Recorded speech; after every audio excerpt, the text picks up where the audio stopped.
Donc du coup, je suis directrice de recherche INRAE, épidémiologiste et je travaille sur les liens entre, l'alimentation et la santé. Et donc, je vais vous présenter aujourd'hui, les travaux, qu'on a réalisés, sur la consommation, d'aliments bio, pendant la grossesse et la première année de vie et la santé de l'enfant. Alors donc tout d'abord, bon, vous le savez bien, mais les aliments bio sont plébiscités pour leurs bénéfices environnementaux liés au mode de production. Ils sont aussi, perçus comme bénéfiques pour la santé par les consommateurs et ils ont été mis, en avant dans les nouvelles recommandations nutritionnelles. Tout d'abord, celle à destination, des adolescents où il est marqué, que pour, les fruits enfin, il est conseillé, de, consommer des aliments, qui, limitent, les intrants et plus récemment, ça a aussi été ajouté, dans les recommandations à destination des enfants de moins de 3 ans, où il est indiqué, privilégier si possible le bio. Pour, la période de 0-3 ans, il y a un contexte en plus du label bio, un contexte un peu particulier, qui est celui, de la réglementation des aliments infantiles, donc les aliments à destination des nourrissons et des enfants de moins de 3 ans, où il y a une obligation de résultat dans la mesure, où, tous les produits, destinés, aux enfants de moins de 3 ans, doivent, respecter, une teneur maximale en résidus de pesticides et certains, résidus de pesticides, sont, complètement interdits et ce, quel que soit le mode de production. Étant donné ces différences, entre, les aliments adultes et les aliments enfants, on s'attend potentiellement à ce que la teneur en résidus de pesticides entre les aliments bio, à destination, des moins de 3 ans et les aliments conventionnels à destination des moins de 3 ans soit sans doute un peu plus faible, que pour les aliments, infantiles, que pour les aliments adultes, excusez-moi. Que connaît-on des effets santé de la consommation, des aliments bio, en période périnatale? Il existe à l'heure actuelle très peu d'études, qui ont été menées. Celle sur laquelle on a le plus de résultats, c'est la cohorte MOBA qui a été, menée en Norvège et qui a mis en évidence un effet protecteur de la consommation d'aliments bio sur certaines issues de grossesse, notamment l'hypertension gestationnelle, la prééclampsie et l'hypospadia, qui est une malformation congénitale. Il y a aussi, des effets protecteurs, qui ont été mis en évidence sur la santé de l'enfant, notamment dans la cohorte koala, un effet protecteur vis-à-vis de la dermatite atopique a été mis en évidence, mais il ne retrouvait, cet effet protecteur que pour, les produits laitiers, bio et non pour, les autres aliments bio. Certains, zé cer une étude a mis en évidence un effet protecteur sur les otites avant 2 ans et enfin, il y a quelques études, qui portent sur le mode de, vie anthroposophique qui inclut à la consommation d'aliments bio, mais pas que uniquement, qui est associé à un moindre risque d'atopie et de maladies allergiques. Mais comme ce mode de vie, contient d'autres facteurs qui pourraient être protecteurs vis-à-vis des allergies, notamment une faible exposition aux antibiotiques, un allaitement long, un régime végétarien, une vaccination tardive ou la consommation de lait de vache non pasteurisé et de légumes fermentés, on peut se poser la question de la part, du bio, dans ces associations. Donc, l'ensemble de ces éléments, souligne le fait que le niveau de preuve, hein, sur les bénéfices santé, du bio sont encore limités et il est donc nécessaire de poursuivre, les analyses. Donc les objectifs de ce travail étaient d'écrire la consommation d'aliments bio en période périnatale dans un contexte français, de caractériser ces consommateurs dans la cohorte nationale ELF et d'étudier les liens avec la santé des enfants. Donc, la cohorte nationale ELF, c'est la première étude de la première cohorte de naissance qui a été menée, au niveau national en France, où, les nouveau-nés, singletons ou jumeaux qui étaient nés après 33 semaines d'aménorrhée de mère majeure et qui résidaient en France métropolitaine ont été inclus dans un échantillon aléatoire de 349 maternités et sur un nombre, de jours ciblés de 2011. Et 50 des femmes qui ont été, contactées ont accepté de participer à l'étude et donc on a recruté 18 329 nouveau-nés, en 2011 et on les suit depuis régulièrement. Comment on a évalué, l'alimentation bio dans la cohorte? Donc, là, on a posé, pendant la grosse enfin, au moment après la naissance, au moment du séjour en maternité, on a posé un questionnaire de fréquence alimentaire. dans lequel il y avait une question sur la fréquence hebdomadaire de consommation, des produits issus de l'agriculture biologique avec une fréquence qui allait de jamais à systématiquement. Donc vous voyez, c'est une question qui est hem, très brève, pas du tout précise, mais c'est les seuls éléments dont on dispose pour l'instant. On a ensuite poser une question un peu similaire, de manière mensuelle au moment de la diversification alimentaire, donc entre 3 et 10 mois, où on demandait, à quelle fréquence les aliments bio étaient proposés à l'enfant, chaque mois, durant toute cette période et on a calculé, une exposition médiane, depuis le début de la diversification alimentaire. C'est-à-dire que les enfants qui étaient diversifiés qu'à l'âge de 5 mois, on regardait la moyenne des consommations à partir de l'âge de 5 mois et jusqu'à l'âge de 10 mois. On a ensuite posé une question, un peu similaire sur la consommation de bio dans la famille à 3 ans et demi et à 7 ans et demi, on aura un questionnaire un peu plus détaillé où on a posé, question sur la fréquence des différents groupes, d'aliments, en bio ou en conventionnel. Dans le cadre de cet exposé aujourd'hui, je vous présenterai uniquement, les résultats qui concernent la naissance et la période de diversification alimentaire. Donc, que peut-on dire pour l'instant de la consommation d'aliments bio pendant la période périnatale? Avant de vous présenter les résultats de la cohorte ELF, je voulais vous présenter quelques, résultats, en Europe. Donc je vous ai, parlé tout à l'heure de la cohorte MOBA qui est une vaste cohorte, norvégienne. Et ils ont, évalué la consommation, de bio pendant la grossesse et il y avait 50 des femmes qui en consommaient jamais ou rarement pendant la grossesse et 16 qui en consommaient souvent ou toujours. Dans une autre cohorte nationale, la cohorte danoise, il y avait, 12 des femmes, qui ne consommaient jamais d'aliments bio pendant la grossesse et 7 qui avaient une consommation fréquente. Et enfin, dans la cohorte koala aux Pays-Bas,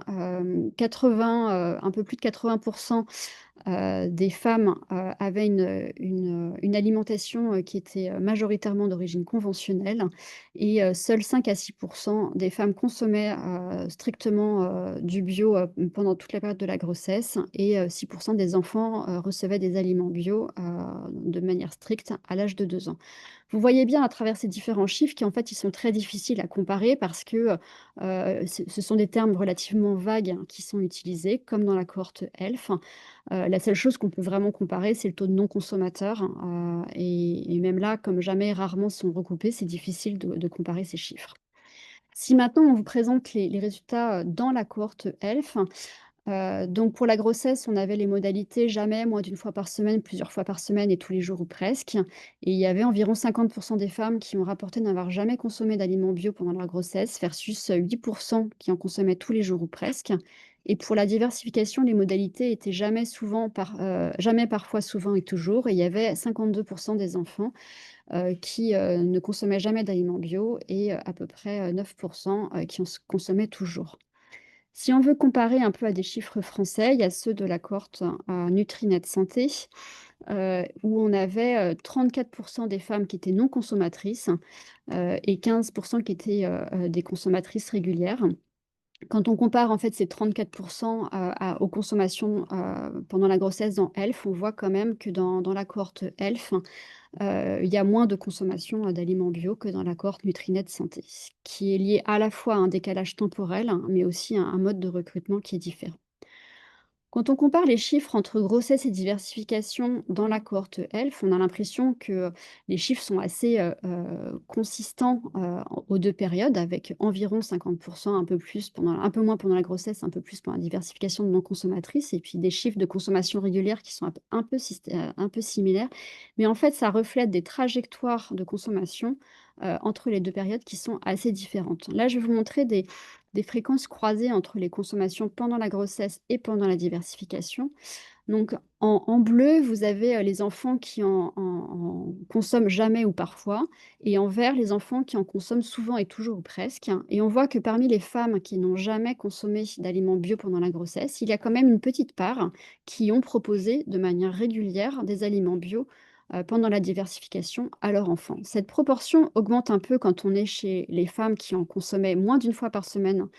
pendant la grossesse et à l'inverse, on voit que chez les femmes qui avaient des consommations régulières d'aliments bio pendant la grossesse, bah, il y en a à peu près 50 quand même qui n'en proposent jamais ou uniquement parfois, à leurs enfants pendant la diversification et même chez celles qui en consommaient presque tous les jours ou de manière systématique, il y en a à peu près, un quart qui, n'en proposent jamais ou que parfois à leur enfant pendant la diversification. Donc on voit que c'est pas parce qu'on consomme des aliments bio pendant la grossesse qu'on en offrira à son enfant pendant la diversification alimentaire et c'est sans doute lié aussi, à cette particularité de la réglementation sur les aliments infantiles, hem, qui est spécifique, des enfants de moins de 3 ans. Donc maintenant, si on veut caractériser, les consommateurs, d'aliments bio en période périnatale, je vais vous présenter des tableaux où j'essaie de synthétiser les résultats en mettant, en orange les associations positives et plus l'orange est foncé, plus l'association est forte et en bleu les associations négatives et pareil, plus l'association est foncée, plus elle est forte, du côté négatif. Donc si on regarde le lien entre les caractéristiques sociodémographiques des familles et la consommation de bio, on voit que les femmes, qui sont plus âgées, qui ont un niveau d'études plus élevé et des revenus plus élevés, consomment plus d'aliments bio pendant la grossesse et en proposent plus, à leurs enfants pendant la diversification, même si pour les revenus et la diversification, l'association n'est pas linéaire. Ce n'était pas lié, par contre, au fait que la famille soit monoparentale. Et de manière intéressante, on voit que les femmes qui avaient déjà un enfant avant l'enfant ELF consommaient plus d'aliments bio pendant la grossesse, mais ce n'était pas le cas lorsqu'elles avaient au moins 2 enfants avant l'enfant ELF. Et quand elles avaient au moins un enfant, elles en proposaient moins à leur enfant pendant la diversification alimentaire. Donc on voit qu'il y a des associations qui sont un peu complexes entre les caractéristiques sociodémographiques et la consommation d'aliments bio. Si on s'intéresse maintenant plus aux caractéristiques, santé, des femmes, on constate que les femmes en situation de surpoids ou d'obésité, consomment moins d'aliments bio pendant la grossesse et en proposent moins à l'enfant pendant la diversification alimentaire. Et pour le tabac, on voit, certains comportements un peu spécifiques, c'est-à-dire que les femmes qui ont arrêté de fumer avant la grossesse ou en début de grossesse, consomment plus d'aliments bio pendant la grossesse et en proposent plus pendant la diversification. Alors que, les femmes qui ont continué à fumer pendant toute la grossesse consomment moins, d'aliments bio pendant la grossesse. On Si on s'intéresse maintenant aux caractéristiques, d'allergie, les femmes enfin, dans les familles dans lesquelles il y avait des antécédents, d'allergie, donc soit la femme, soit son conjoint, soit les enfants, il y avait plus de consommation d'aliments bio pour les femmes pendant la grossesse et chez les enfants pendant la diversification alimentaire et si on s'intéresse aussi aux antécédents de l'enfant vis-à-vis des allergies, on constate que les enfants qui avaient des allergies aux protéines du lait de vache, rapportées avant 2 mois, donc avant le moment de la diversification alimentaire ou qui avaient de l'eczéma, avant la diversification alimentaire, il y avait un recours plus important, aux aliments bio, ce qui nous a un peu, posé question et donc on allait regarder un peu les caractéristiques de ces produits et ce qui pouvait faire que les femmes se portent plus vers les aliments bio, enfin les femmes ou les pères, hein, enfin les familles se portent plus vers les aliments bio lorsqu'il y avait des antécédents d'allergie. Et en comparant les aliments infantiles bio versus conventionnels, on s'est rendu compte que les aliments infantiles, bio, dans la base au Cali, avaient plus de labels sans allergènes et on a fait l'hypothèse en fait que pour, les parents qui avaient, des problématiques d'allergie alimentaire à gérer chez les enfants avant le moment de la diversification, finalement, l'identification de ces labels sans œufs, sans lait, ou autres, facilitait, la vie de tous les jours pour la gestion de l'allergie. Mais cela pose des questions sur la suite des analyses, je reviendrai dessus. Et maintenant, quand on s'intéresse au lien entre l'alimentation de manière générale et la consommation d'aliments bio, on constate que les femmes qui consomment des aliments bio et qui en donnent plus à leurs enfants ont globalement une alimentation de meilleure qualité, que celle-ci soit évaluée par un score calculé a priori de respect des recommandations ou par des analyses de classification donc un profil équilibré ou traditionnel était associé à plus de consommation bio et par contre, une alimentation plus occidentalisée ou plus riche en plats préparés était associée à moins de consommation d'alimentation bio, que ce soit pendant la grossesse ou pendant la diversification alimentaire. Enfin, si on s'intéresse maintenant aux pratiques, d'alimentation dans la première année, Il y a une très forte association entre la durée d'allaitement et le recours, aux aliments bio. C'est-à-dire que plus les femmes allaitent longtemps, plus les enfants consomment,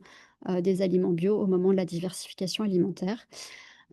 Et pour la diversification, on constate que les femmes qui ne suivent pas les recommandations de démarrer une diversification à partir de l'âge de 3 mois donnent moins d'aliments bio à leurs enfants et celles qui ont tendance à diversifier plus tardivement, donnent plus, d'aliments bio à leurs enfants.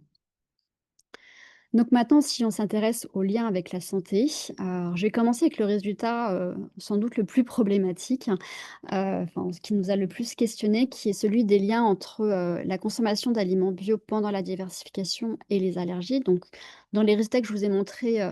juste avant, on a pu voir que finalement le fait d'avoir eu une allergie avant la diversification faisait que les parents se tournaient plus, vers les aliments bio. Donc on a voulu, un peu s'affranchir, de cette causalité inverse et donc on a exclu tous les enfants qui avaient déjà des allergies, à l'âge, de 2 mois, principalement des allergies aux protéines de lait de vache, pour pouvoir, s'affranchir de cet effet et étant donné la réglementation, actuelle, on a, sur les aliments infantiles, on a fait, 4 groupes. Les enfants qui consommaient peu de bio, mais peu d'aliments infantiles,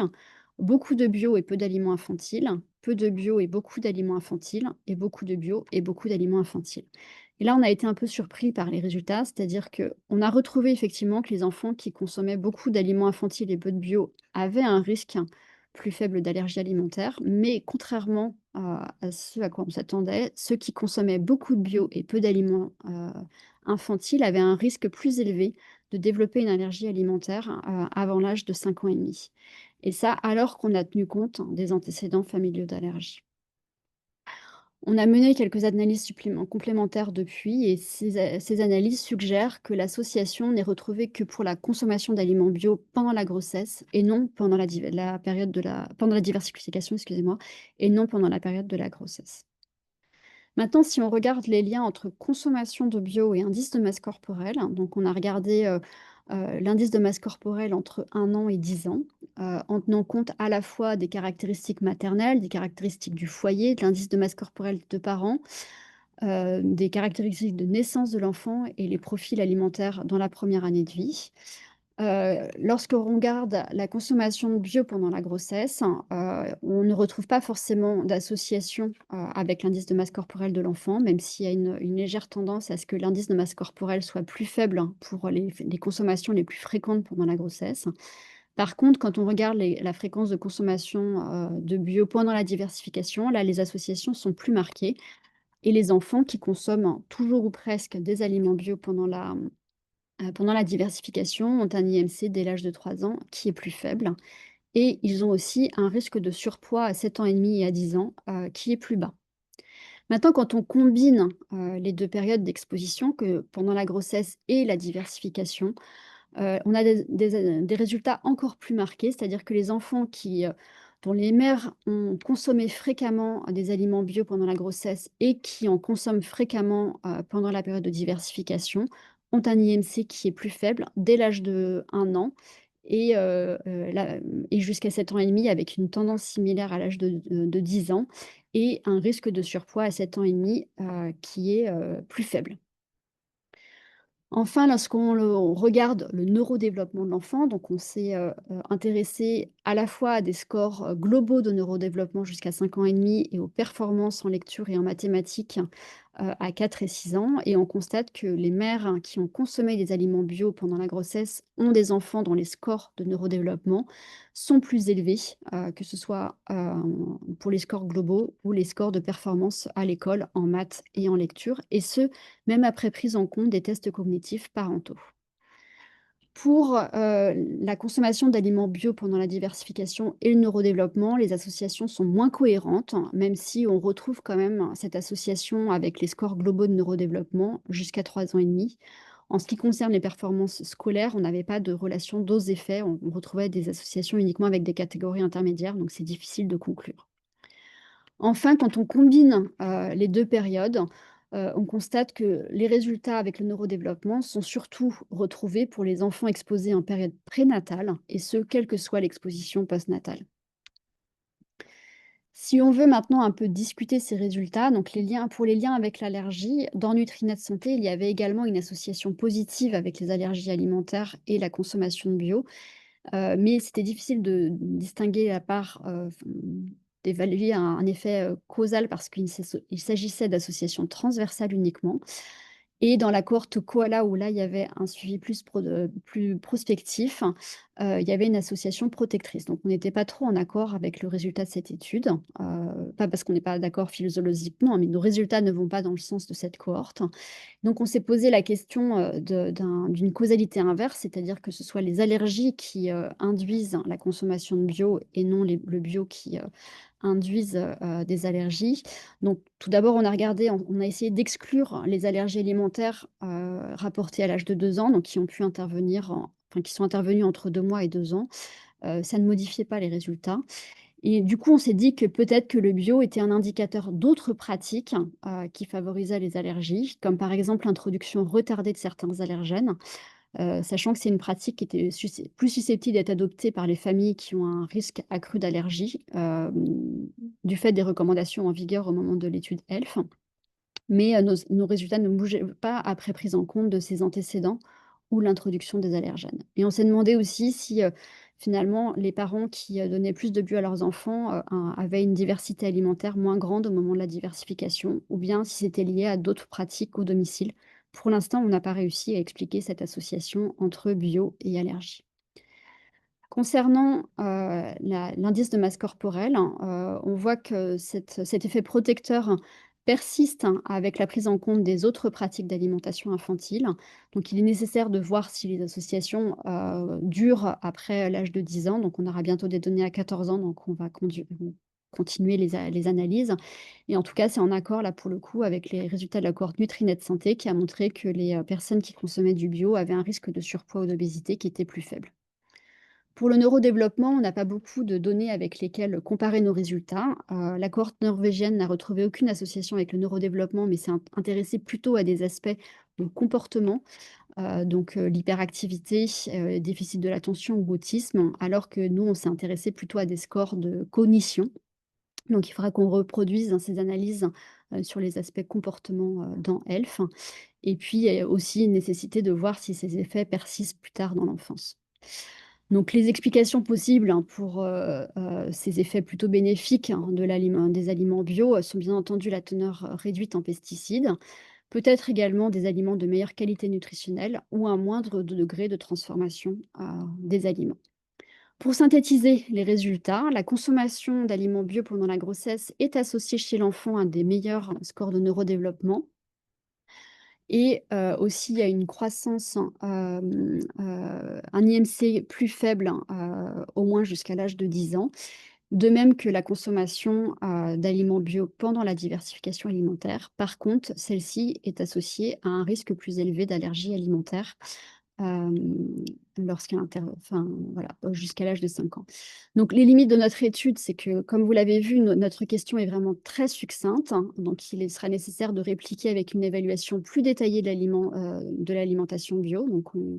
on espère collecter des données sur les enfants de la cohorte Nutrinet.